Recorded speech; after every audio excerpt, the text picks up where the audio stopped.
Good morning everyone. आज आपका next topic जो है डबल लाइन फॉल्ट है। इससे पहले लाइन टू ग्राउंड फॉल्ट आप लोगों के साथ डिस्कस किया था, वो तो समझ में आ चुका हो। तो आज डबल लाइन फॉल्ट हम पढ़ने जाने वाले हैं। तो डबल लाइन फॉल्ट जानने से पहले आपको एक चीज़ बता देना चाहेंगे कि आपको सीक्वेंस के बारे में पता होना चाहिए, जो हम लोगों ने सिमेट्रिकल कंपोनेंट के अंदर पढ़ा था, जहाँ पर करंट का एक वैल्यू को रेफरेंस ले करके उसके दूसरे जो भी फेज के करंट के सीक्वेंस है उसमें कन्वर्ट करने का तरीका बताया गया था। सिमिलरली वोल्टेज का भी सेम वैल्यू था, जिसका मैं अभी एक वैल्यू दिखा देता हूँ। अगर आप लोगों को कोई दिक्कत हो तो आप यहाँ से भी नोट कर लें, क्योंकि इसका इस्तेमाल हम इस डेरिवेशन के अंदर करने वाले हैं।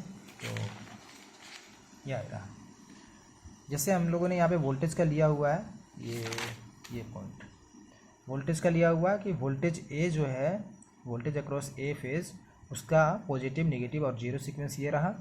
और हम लोगों ने ए को ही रेफरेंस लिया हुआ था, तो बी को भी हम लोग ए को फॉर्म में निकालते हैं, तो ये वैल्यू होता है alpha square VA1 plus alpha VA2 plus alpha VA0। उसी तरह VC का भी निकालते हैं, तो ये वैल्यू होता है। तो आप इस चीज़ को रिमाइंड कर लेंगे फिर से, ये कैसे आता है इसको मैंने सिमेट्रिकल कंपोनेंट में ही बता रखा है। तो अभी के लिए आप इस चीज़ को ज़रूर ध्यान में रखें, क्योंकि इसका इस्तेमाल होने वाला है यहाँ पर। ठीक है, सेम करंट के लिए भी हम अगर बात करेंगे तो यहाँ पर करंट का वैल्यू आ जाएगा IB equal to alpha square IA plus alpha IA2 plus alpha plus IA0। Current IC के लिए भी सब जगह करंट का वैल्यू हो जाएगा। ठीक है, चलिए आते हैं पॉइंट पर। तो आज हम पढ़ने वाले हैं double line fault. Double line fault के अंदर क्या होता है कि लाइन टू लाइन फॉल्ट का इसमें एक्सप्लेनेशन होगा। लाइन टू लाइन फॉल्ट का मतलब ये हुआ कि आपके पास 3 फेज लाइन है और एक ग्राउंड है। तो 3 फेज लाइन में किसी 2 फेज के लाइन पर आपको फॉल्ट आ जा रहा है। तो देख लेते हैं डायग्राम में क्या क्या चीज़ें। देखिए, ग्राउंड से C तक के वोल्टेज को VC बोलते हैं, और वहीं B तक के वोल्टेज को VB और A तक के वोल्टेज को VA माना हुआ है हम लोगों ने। ठीक है, C के अंदर जो करंट गुजर रहा IC है, और B के अंदर IB है, और A के अंदर IA है। फॉल्ट हमारा 2 लाइन में आ रहा, कौन सा कंसिडर किया हम लोगों ने? B और C में किया हुआ।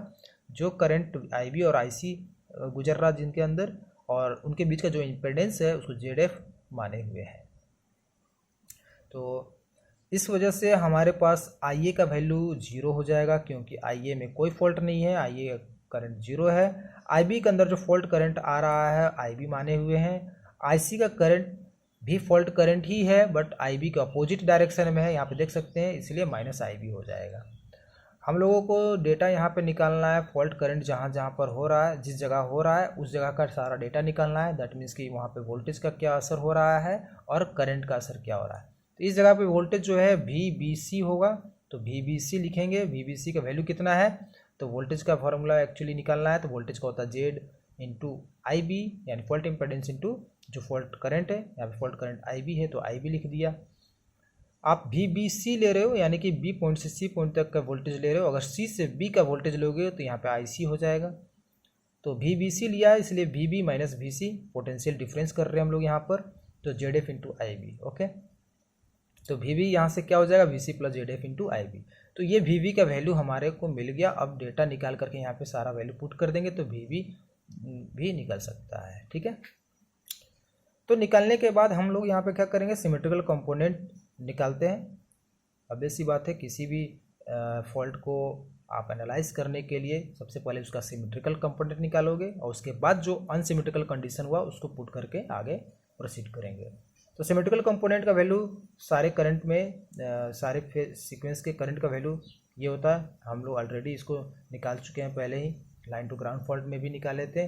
वह आता है कहाँ से? सिमेट्रिकल फॉल्ट से। तो सिमेट्रिकल फॉल्ट के कैलकुलेशन से तीनों सीक्वेंस का वैल्यू आता है। तो इसको हम लोग डायरेक्ट यहाँ पे मेंशन करेंगे। इसके बाद क्या करेंगे?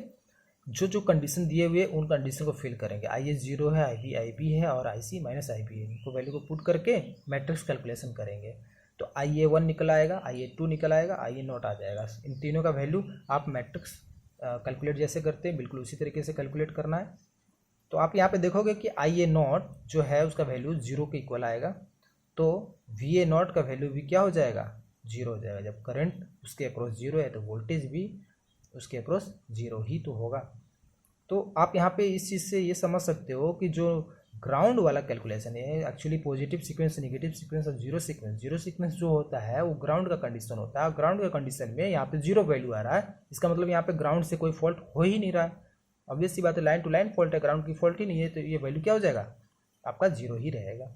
ठीक है, सारे इक्वेशन का वैल्यू जो याद रखेंगे क्योंकि अभी आपको यहाँ पे आने वाला है। जैसे कि हम लोग फिफ्थ और सिक्स्थ इक्वेशन को जब ऑब्जर्व कर रहे हैं ना, तो IA1 और IA2 इक्वल हो रहा है बट अपोजिट डायरेक्शन में। आपको एक बार यहाँ पे मैं समझा देता हूँ कैसे। देखिए, IA1 का वैल्यू भी 1/3 alpha IB minus alpha square IB है, और इसका भी 1/3 बट अल्फा की जगह अल्फा स्क्वायर IB है। दैट मीन्स कि ये वाला वैल्यू यहाँ है और ये वाला वैल्यू यहाँ है, तो इसका मतलब इन दोनों आपस में अपोजिट है। तो वही चीज़ को मैंने किया है कि IA1 जो है IA2 के अपोजिट है।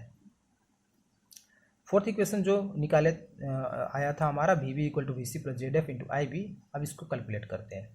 तो आपको इस वीडियो के स्टार्टिंग में ही मैंने सिमेट्रिकल कंपोनेंट के बारे में दिखा दिया था कि किसी एक को जब हम रेफरेंस वैल्यू पे कन्वर्ट करते हैं तो उसके पॉजिटिव, नेगेटिव, जीरो सीक्वेंस का वैल्यू क्या होता है। तो उसी वैल्यू को हम लोगों ने यहाँ पे पुट किया है।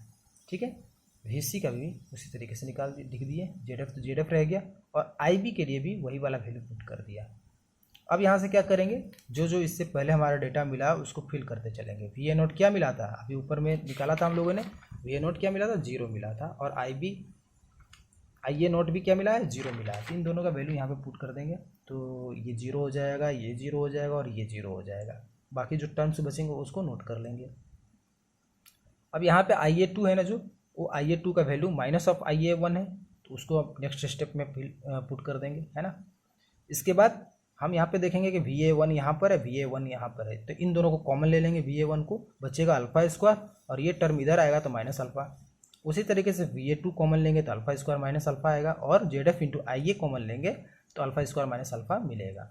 ये तीनों कॉमन है तो कट जाएगा, रिजल्ट मिलेगा VA1 = VA2 + ZF × IA1। अब IA1 और माइनस IA2 आपस में इक्वल ही है, जिसका वैल्यू हो जाएगा source voltage divided by positive sequence into negative sequence into zero sequence plus fault impedance, है ना। बट यहाँ पे जीरो सीक्वेंस का वैल्यू नहीं लिखे हैं क्योंकि ये डबल लाइन फॉल्ट है जिसमें जीरो सीक्वेंस का वैल्यू नहीं आता है, तो Z1 + Z2 + ZF हो जाएगा।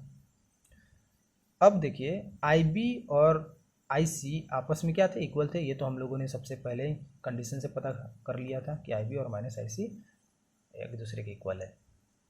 अब हम पहले IB निकालते हैं, तो इसको वापस से हम लोगों ने यहाँ से निकाला है, नोट किया। IB = जिस तरीके से ये कन्वर्ट करके लाए थे वही वाला वैल्यू इस जगह पे आएगा जो सिमेट्रिकल कंपोनेंट में आपने पढ़ा था।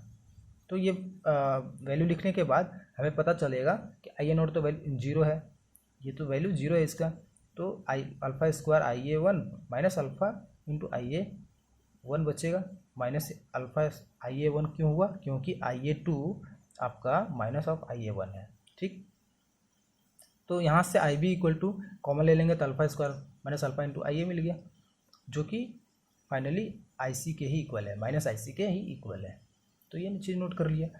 तो कुल मिलाकर हम ये कह सकते हैं कि IB जो है वो माइनस IC के इक्वल है, जो कि alpha square minus alpha × IA1 यानी E/Z1 + Z2 + ZF के इक्वल है। अब इस वैल्यू को जब कैलकुलेट करते हैं एक्सपोनेंशियल टर्म के अंदर, तो इसका रिजल्ट आता है -J√3, जो कि आपको डायरेक्ट याद रखना है। तो इस तरीके से हमें IB का भी वैल्यू मिल गया। तो यही आपका एनालिसिस करना था डबल लाइन फॉल्ट के अंदर। होप सो आपको समझ में आया हो। अगर कुछ समझ में नहीं आया हो तो डाउट क्लास के अंदर आप वापस पूछ सकते हैं। Thank you.